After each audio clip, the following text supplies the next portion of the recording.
masasabi mo dito? Sa experience, laksan mo. Marami po ako natutunan. Ano po, kasi po yung pagpasok ko po dito, Word lang po yung alam ko. Hindi ko pa po alam yung PowerPoint. Tapos sa Word po, yung alam ko pa lang po doon yung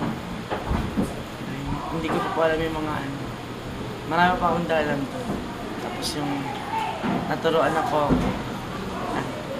mas marami na ako alam.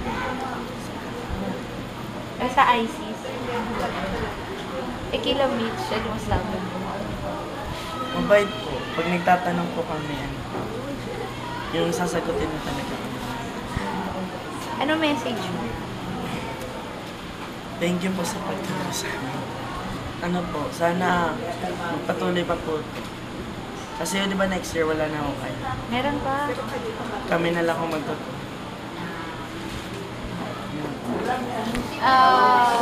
Anong natutunan?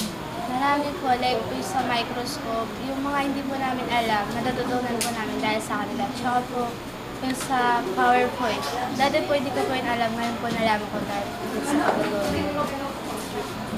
Ano masasabi mo sa mga nagtutulong? Ano po, thankful po kasi pupunta po sila dito kasi para turuan lang po kami. Anong message mo? Sana po ipagpatuloy pa po nila yung pagtuturo nila sa mga katulad na. Marami. Kung paano gumawa ng food chain, tsaka yung paano siya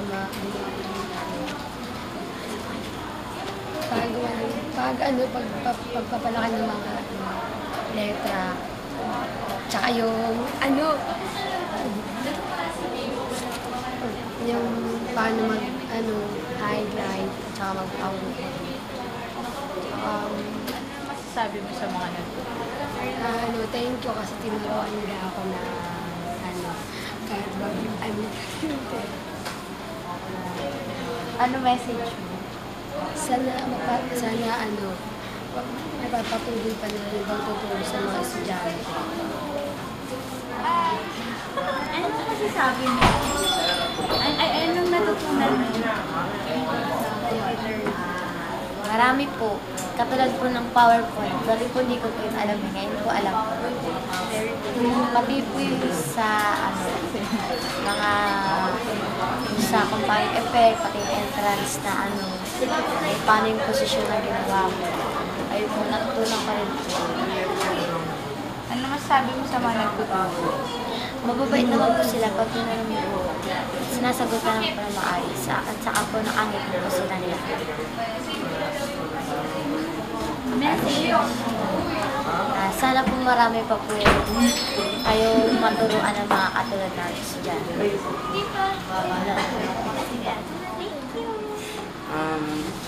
Bale po sa aking experience dito sa loob ng computer room, bale marami pumasok sa aking isipan.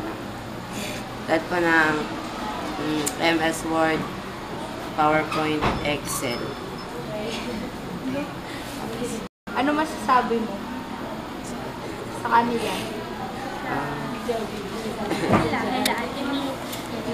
Bale, masaya naman sila. Bale, may matututunan ka talaga pag sila yung nakasama mo.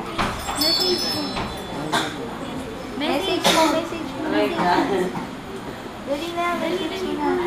Bale, lubos nga pala ako nagpapasalamat sa UST, pagpunta nyo rito kahit umulan man o umaraw, nandito kayo para magbigay kaalaman sa amin tungkol sa usaping computer.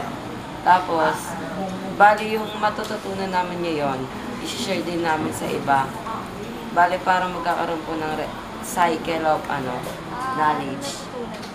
Marami ako natutunan. Unang-una kasi, nung pagpunta ko rito, aksidente lang. Unang-una, sa Word, kasi ang alam lang namin, Facebook, internet.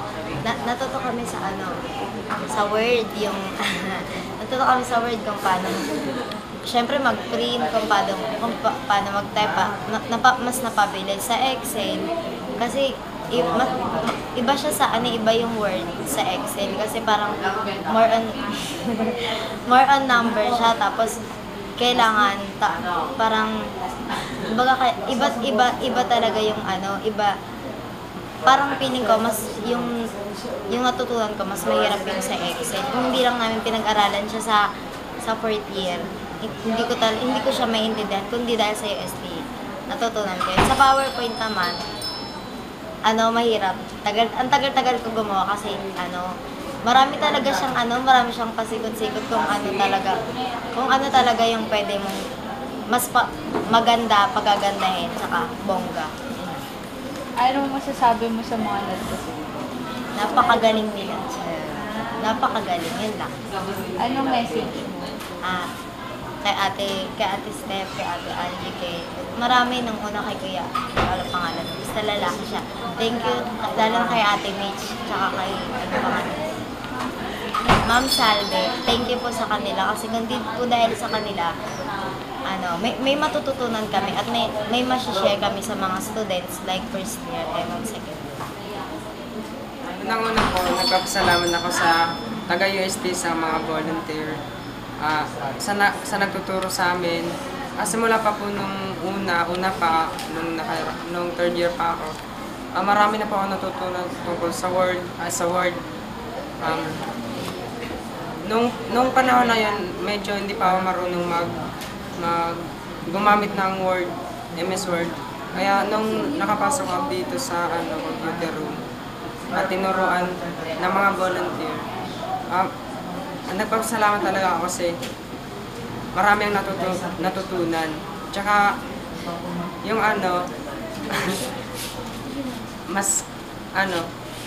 nagpapasalamat din ako kasi dito nagkaroon din ako ng mga bagong kaibigan, tsaka naging masaya din ako dito. Ano masasabi mo sa mga nagtuturo? Sa mga nagtuturo, lalo na kay Ate Mitch, tsaka sa iba pa. Maraming salamat kasi naglaan kayo ng panahon sa amin ng kahit kalahating araw para sa pagtuturo sa amin kahit walang bayan at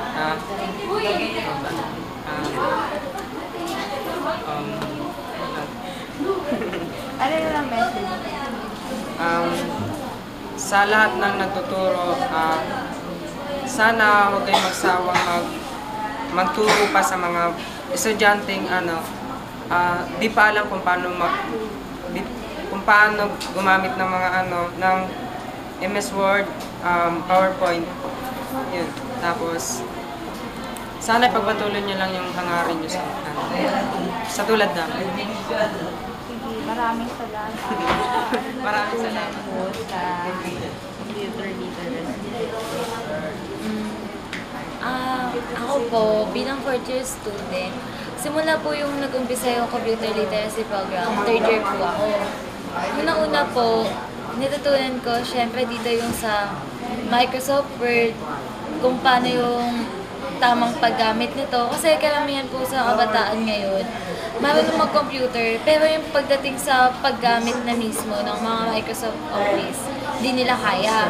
Katulad ko nun, marunong ko mag-FB, pero yung sa Microsoft, yung UST yung nagturo sa akin.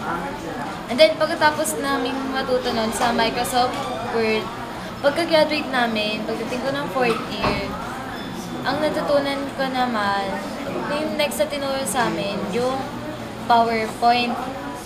Sa PowerPoint, natutunan ko rin kung paano yung paggawa ng presentations na alam ko makakatulong pagdating sa college kasi pag sa college, more on technologies na rin yung gamit. And next, kasi nga advance ako, kami sa first batch, yung pangatlo, may alam na rin ako sa paggamit ng Excel. Sa Excel naman, mas napapadali yung pagko-compute, especially kung sa worksheet, yung gagawin namin, yung sa grades. Yan po. Ano masasabi mo sa mga nagtuturo? Sa mga nagtuturo po, una po na nakilala ko si Ate Mitch, yung Vice President dito sa Computer Literacy Program. Nung tinuruan niya ako, magaling po magturo, tapos kahit mahina lang po yung boses niya, andun po yung matututo ka sa bawat sinasabi niya. Tapos sa iba rin po, nakasama sila Ate Angie, sila Ate Steffi. Sa iba po na nakasama din nila, pero sandali lang po. Natuto rin po kami kasi kapag nagtatanong kami, pag pinapagawa nila kami, yung mga sinasabi nila, papasok agad sa isipan, tapos natututunan po namin kaagad. Anong message? Message ko po para sa lahat na Para U- sa'yo. para sa UST kay ma'am, sa inyo pong lahat. Po, sana po wag po kayong tumigil sa pagtulong sa mga estudyante, especially dito po sa Kaunlayan High School kasi hindi po lahat ng estudyante nagkakaroon ng chance na makapasok dito sa computer room. Kaya sana po yung mga estudyante na papasok pa dito next school year, sana po mas marami na sila. Sana po mas natutukan niyo rin po sila kasi especially ngayon graduate na kami. Sana po mas i-guide niyo po sila kesa sa amin. Yun lang. Thank you. I was a quick